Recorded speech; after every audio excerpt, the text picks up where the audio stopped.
All right. Well, 'tis the season of giving as well. And although giving is needed all year round, this is a special time of year for our friends at the Inn of the Good Shepherd. And our friend, Executive Director Miles Vanny, is here to join us this week. Miles, how are you today? Good afternoon, Dave. Very good, thanks. Very good. Thanks for being here again. The snow is starting to fall a little bit, so Christmas is here. It is. We can officially say, I think we get a little nervous, like, oh, we're going to say that word or whatever. But it is a nice time of year. And I know it's an important time of year for the Inn of the Good Shepherd. Exactly. This, as you said earlier, we need giving all year round to help the folks that are struggling and need it.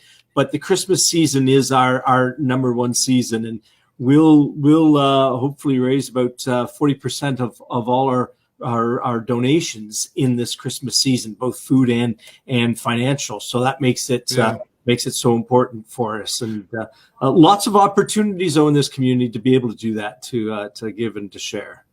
Yeah, for sure. And I always like to remind people, because you educated me a long time ago, the Inn of the Good Shepherd needs 40,000 pounds of food every month, right? Absolutely. Kind of a staggering amount when you think of it. It's a little higher than that now. It's grown the last couple of years, but it's about 48,000 pounds now. And that's a huge amount, but that's helping 1,850 people every month. Unfortunately, 700 of those are children that rely on food at some point in the month from the food bank. Yeah. Well, and let's talk about that number that's gone up, because I know you and I've had the conversation before. It's like, well, why is that happening? And a lot of the times the Inn of the Good Shepherd is being used by maybe people you just might not think would be using that, right? Absolutely. I think there's always that myth out there that, well, if you're using the food bank, well, you're just too lazy to get a job. But the reality is the vast majority of people we're helping are working, or they've already worked a lifetime and they're on a retirement pension, or they physically can't work and they're on a disability pension. So that's significantly who it is. And we've seen, as Canada has transitioned over the last few years, where the majority of people now are working in Canada aren't working that dream where you've got a full-time, well-paying job with benefits. The majority of Canadians now are working part-time, trying to hold down 2 or 3 part-time jobs and struggling with, inconsistent hours. Maybe this month or this week they get 10 hours and next week it's 20, and then they're back down again. So that makes it very difficult for a family to budget and to manage their finances to pay all those bills. Yeah. And I think it's important to let people know too that, while there's some people that are using it, it's often temporary for some families as well, because life does change. Things go up and down, and, you've got mom and dad working, and maybe you've got mom and dad working and one of them a part-time job. And there's just still so many hours in the week, right? And somebody can get exhausted. And one of the things that's really heartening for us is that, pretty often we'll get somebody come to our reception window and they want to make a donation. Maybe they've got a bag of food or a financial donation, and they'll just kind of quietly say as they hand it over, it's like, I used your services a couple of years ago and I'm back on my feet, and I just want to make sure you're there for others that have a time of struggle. So that tells us there's that consciousness of, I need the services and the supports. I'll use it when I need it. But then when I'm back on my feet, I want to help and make sure others are looked after as well. Yeah. Well, that really shows, aside from the kindness factor, that what the Inn of the Good Shepherd is doing in our community is really appreciated. Yeah. And it's been there. It's been around since 1981. Yeah. 30. Well, like a lot of food banks, we were set up in the early 80s when there was a recession going on, Reaganomics, and there was a lot of layoffs and closures in the Valley. And the thought was, well, we'll, when things get better, we won't need food banks. But unfortunately, as society has changed, a lot of our families now that need help, it used to be that you would get help from a family member in the community. Everybody lived together and grew up in the community they were born in. But now people have moved all over the country. So a lot of cases, there isn't immediate family in the home or in the town that you're living in, because, parents have moved to Calgary and, the brothers have moved somewhere else. So So Judy, please call 342. Judy. Sorry. That's all right. When there is something happened in the family, their family members aren't right there to look after them. So it relies more on the community to do that. So things like that, because of the economic situation and the job demographics, it's kind of enshrined food banks like the Inn is a part of the community fabric now. Yeah. And let's talk about the services as well, because I think most people, especially this time of year, I think the first thing that comes to the mind when you say the Inn of the Good Shepherd, the word food jumps right out at them. But there's a lot more going on there, from like income tax alone is a huge service, right? Well, and that's a really good point, because we helped over 3,000 people so far this year do their income taxes, get their taxes done. And the United Way has come on board to help support that program. But one of the things that we really like with the income tax, it's a preventative program. We did a survey of people using that particular program this spring, and fully a third of the people, that's the only contact they have with the Inn. It's the only support or service they get from the Inn is getting their income taxes done, which means because we're able to do their taxes, that senior is now getting their guaranteed income supplement, or that parent's getting the child tax benefit. And with that regular benefit coming in now, they don't need to use our services, our food bank or other community services. So it really does give them that opportunity to be independent and self-reliant rather than relying on the community. So that's a great program we love because it helps people be independent. Yeah, I guess you could call that preventative. Absolutely. Absolutely. You know, spending a few minutes with somebody helping them do their taxes means that they don't have to be coming back for other services. Yeah.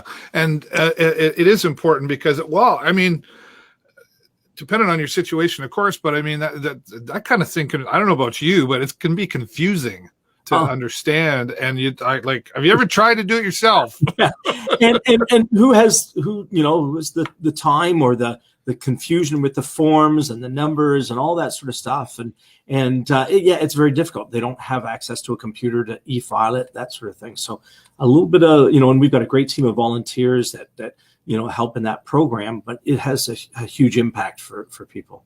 So there's lots of those kinds of things.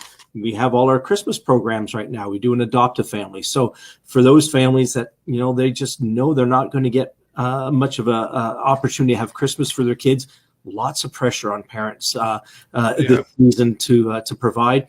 And if they're not getting many hours at work, it's very difficult. So we have this adopt-a-family program set up so that we can grant some kids their wishes. 300 households last year we helped to make sure those children get a Christmas morning. And to add to that point, the stress of it all, I guess, right? I mean, and being in a financial position perhaps where you don't want to let the kids down, you don't want to let your wife down, vice versa, all that stuff, or you miss making a rent payment because you want to get stuff for your kids, right? And then you're in a bind that way. So. Yeah. And does that what about, let's talk mental health for just a moment, because that kind of stress and stuff can participate or what am I trying to say? Contribute to somebody's mental health. Is there support for that as well? Yeah. So, and that's where we're conscious about some of the things we do. It's helping provide a service, those backpacks for back to school time or winter coats and that. But the relief it takes off of a household, and particularly, as you mentioned, from a mental health point of view, having that stress really deteriorates your health. And that's one of the reasons where we've seen our food amounts go up each month, is that we're trying to focus on healthier packages as well, so we can get fresh, healthy food out to people. And that's better for their health, because the stress of living day to day, trying to figure out how you're going to pay bills and still provide, deteriorates that health. So we like to look at programs that we can do that can help from a health and a mental health point of view. And our mobile market and our snack pack programs really fill in those areas. Well, you read my mind. I was going to say, it's not just canned food and just here you go, have soup every day. There's some health that has to go on with all of this. And the food market, I know, is recently, I guess last few years, new program, or the mobile market, right? Yeah. And that's had a positive effect in the community as well. Yeah. And do you see with that, though, I mean, a lot of times, people come to you at the end of the Good Shepherd facility, but the mobile market going out into the community, I would think, has an effect as well to say, oh, you're coming to me, or you're coming to our neighborhood, I guess. Exactly, because transportation is a real challenge for a lot of people we're helping. They haven't got a vehicle. Maybe transit doesn't go where they need to be or such. So, yeah, with the mobile market, we're at 14 locations throughout Sarnia and throughout the county every week for July through to the end of October. So we're able to get that healthy stuff to everybody every week. And along with that, we piggyback in our snack pack program is delivered through the mobile market, and our the school backpacks, we distribute some of those through the mobile market. So it's a really good venue to get the help to where it's needed. Yeah, and I like how you mentioned not just Sarnia, but the county is supported by the end of the Good Shepherd as well. Almost all of our programs impact not just the Sarnia community, but throughout the county, whether it's rent, utility, or even the Christmas programs. Yeah. Well, let's talk a little bit more about Christmas, because 'tis the season for cash calendars as well, right? And this is, again, an important, a significant fundraiser for the Inn of the Good Shepherd. It is. It's pretty significant for us. We'll raise about $30,000 through the cash. If we sell them, we're really hoping we sell out. So it's a significant impact for our programs. It's a bit of a fun thing to do, and it really helps make Christmas a little easier for folks. We're hoping to take some of the stress off of your shopping because it's a great little gift. Makes for $10 you get a lot of chances to win. It's a great little stocking stuffer to give out. You got the office Christmas pool, and you got to get a gift for somebody. And what are you going to get? Or for that teacher, they don't need another mug. The cash calendar is a great way to give a little gift. It's not expensive. Gives the recipient a chance to maybe win something, but also has a good positive impact in helping. Well, I'll tell you about the positive impact, because I think it was 2 years ago when I got my first, the great stocking stuffers, and I bought a bunch, and of course I bought one for my wife. And now, I'm a repeat customer, because I have to go. She has to go to her stocking, and it has to be there now, or Santa Claus is in big trouble. And, we've performed a little Christmas magic with the calendar this year. Because we draw every day in January. So there's it's like $7,000 in prizes. Plus, we've actually been able to make 32 prizes. We've added a day into the month. Okay. So there's going to be a special draw if you take your ticket stub down to Lambton Mall and put it in a little barrel at the help desk there. We'll be doing an extra draw for a $500 Lambton Mall gift card, kind of a bonus draw. So there's actually 32 chances to win from our January cash calendar. What a great idea. And I know Lambton Mall, let's give a shout out to them, because they've been huge supporters of the Inn of the Good Shepherd and a lot of the programs, including down to the construction that will come up in the new year as well, right? That's right. Yeah. The mall is a great support of ours, plus a lot of different programs and agencies that do an awful lot in our community. So it's great that they have supported the cash calendar, and there's a little extra prize for folks. So we start January 1st. You want to get that phone call from me on New Year's Day, because it starts with $1,000 prize. You do all are you the guy that makes the call? I make the calls it's so much fun to call somebody and say, congratulations, you're the lucky winner. It's a fun part of the job. You're kind of like Santa Claus after Christmas is over. Yes. That's awesome. Well, Miles, thanks. I know you're really busy with a lot of stuff, so I really appreciate you taking the time to be here. And we're going to keep telling people about the cash calendars. Is there anything else you want to add in before I let you go? Just thanks to you, Dave, for helping tell our story and telling all the stories in the community. You do a great job of putting the word out. Well, thanks. I really appreciate that. I'll buy 2 cash calendars now.